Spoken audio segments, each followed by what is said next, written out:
Mohon pejabat, dosen, pembina, dan senior musikan izin memperkenalkan diri. Taruna pertama Politeknik Imigrasi Angkatan 26. Nama Akbar Maulana Ismohordani, NRT 2023.2952.1.02.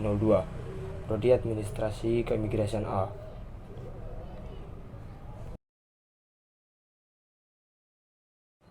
Yang pertama adalah tentang Nabi Agung Muhammad SAW. Dimulai dari kelahiran atau masa kanak-kanak beliau. Nabi Muhammad lahir di Mekah, terkhususnya di wilayah Hijaz, Arab Saudi pada tahun 570 Masehi pada zaman jahiliyah.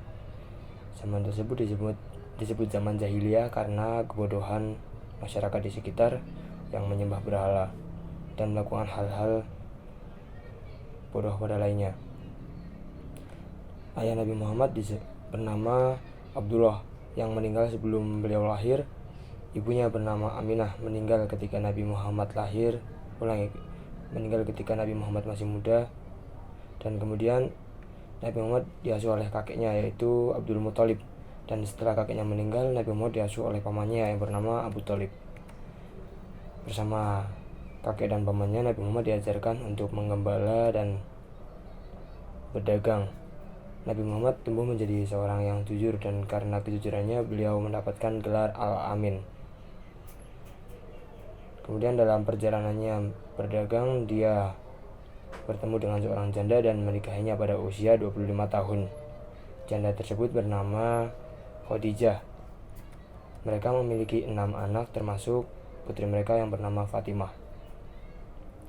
Kemudian Nabi Muhammad diangkat menjadi nabi yang terakhir, yaitu pada usia 40 tahun. Beliau menerima wahyu pertamanya di Gua Hiro dekat dengan Mekah.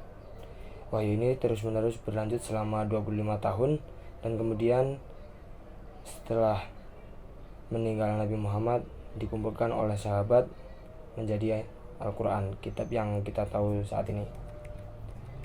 Pada masa dakwahnya, Nabi Muhammad memulai dakwah di kota Mekah, mengajak orang-orang untuk menyembah Allah, namun mendapat pertentangan yang sangat keras karena mereka sudah menyembah berhala seperti kebudayaan sejak lama. Kaum-kaum tersebut disebut kaum Quraisy. Karena merasa terancam, Nabi Muhammad dan kaum muslimin berpindah ke kota Madinah. Perpindahan tersebut disebut dengan hijrah. Nabi Muhammad dan pengikutnya berhijrah ke Madinah. Di sana mereka disambut dengan baik, ajaran Islam diterima dengan baik. Kemudian Nabi Muhammad menjadi pemimpin politik dan militer serta pembangun masyarakat Islam yang kuat di kota Madinah. Setelah menjadi kota dengan masyarakat Islam yang kuat, Nabi Muhammad dan pengikutnya kembali ke Mekah untuk menaklukkan Mekah kembali. Dengan beberapa perang yang mereka lalui, seperti perang Badar, perang Uhud, perang Khandaq, dan perang-perang lainnya. Pada tahun 630, Nabi Muhammad dapat menaklukkan kembali Mekah tanpa pertumpahan darah yang begitu berarti. Kemudian dia membersihkan Ka'bah dan berhala-berhala yang mengukuhkan Mekah sebagai pusat Islam. Kemudian Nabi Muhammad terus melanjutkan dakwahnya hingga meninggal pada 632 Masehi.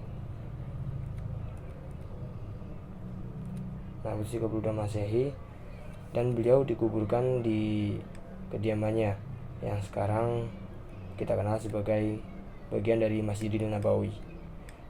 Peninggalan Nabi Muhammad adalah Al-Quran, Sunnah, serta contoh-contoh kehidupannya yang menjadi landasan bagi umat Islam dalam menjalankan kehidupan beragama.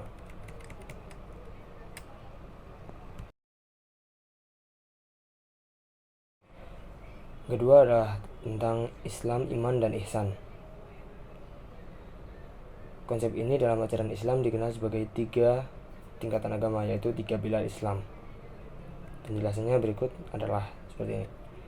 Islam adalah agama yang diajarkan oleh Nabi Muhammad, nabi terakhir dalam rangkaian kenabian sebelumnya, yang menerima wahyu. Dari kata Islam berasal dari Arab yang berarti penyerahan atau tunduk kepada kehendak Allah. Praktik-praktik Islam dirumuskan dalam 5 rukun Islam, yaitu yang pertama adalah syahadat, yaitu pengucapan 2 kalimat syahadat, kesaksian bahwa tiada Tuhan selain Allah dan Muhammad adalah Rasulullah. Kemudian yang kedua adalah sholat 5 waktu setiap hari. Ketiga adalah zakat, membayar zakat sebagai bentuk kepedulian sosial dan pembersihan harta. Kemudian yang keempat adalah puasa selama bulan Ramadan. Dan yang kelima dan yang terakhir adalah penunaian haji ke Mekah bagi mereka yang mampu. Kedua adalah iman. Iman adalah keyakinan yang mendalam dalam hati seorang muslim terhadap 6 rukun iman. Iman melibatkan aspek batiniah atau kepercayaan dalam agama Islam. 6 rukun iman adalah iman kepada Allah, iman kepada malaikat-malaikat Allah, iman kepada kitab-kitab Allah.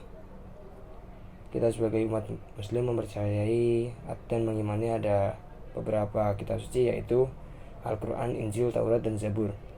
Kemudian yang keempat adalah iman kepada Rasul-Rasul Allah. Yang kelima adalah iman kepada hari kiamat. Dan yang keenam adalah iman kepada qada dan qadar. Ketiga adalah ihsan. Ihsan adalah konsep yang mengacu kepada kesempurnaan atau keunggulan dalam beribadah kepada Allah. Ihsan berarti menyembah Allah seolah-olah kita melihatnya. Dan jika kita tidak mampu mencapai kondisi itu, maka menyadari Allah selalu melihat kita.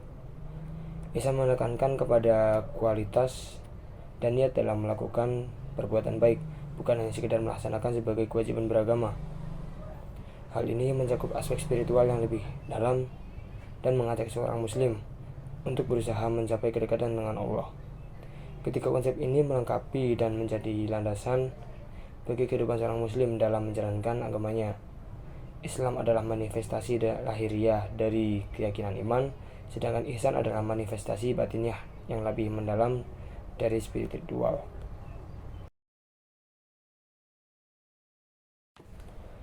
Kemudian yang ketiga adalah bagaimana saya menjalani kehidupan sebagai seorang muslim dan aturan-aturannya.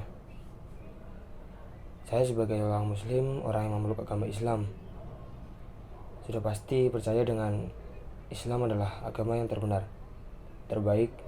Jadi tanpa ragu saya mengikuti dan menjalankan apa yang diajarkan dan menjauhi larangan-larangannya. Karena dari ajaran dan larangan tersebut, saya yakin bahwa pasti ada hal-hal baik yang mengikuti di belakangnya nanti.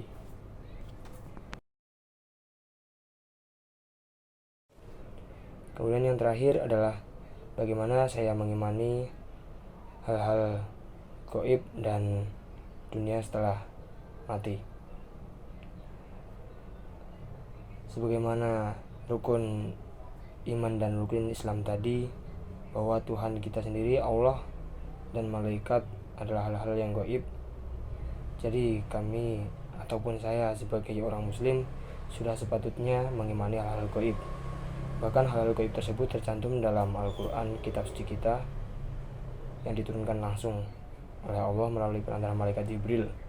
Dalam Al-Quran menyinggung hal-hal gaib lebih dari 1 kali. Hal tersebut sudah cukup menjadi alasan sebagai orang muslim untuk mempercayai tentang hal-hal gaib. Begitu pula dengan dunia setelah kematian. Dunia setelah kematian atau alam setelah kubur pun juga banyak disinggung dalam Al-Quran dan oleh Nabi Muhammad sendiri. Sepatutnya kita sebagai orang muslim mempersiapkan dunia setelah kematian kita dengan tetap menjalankan ajaran Islam, menjalankan aturannya dan menjauhi larangannya. Sekian dari saya, kurang lebihnya mohon maaf. Assalamualaikum warahmatullahi wabarakatuh.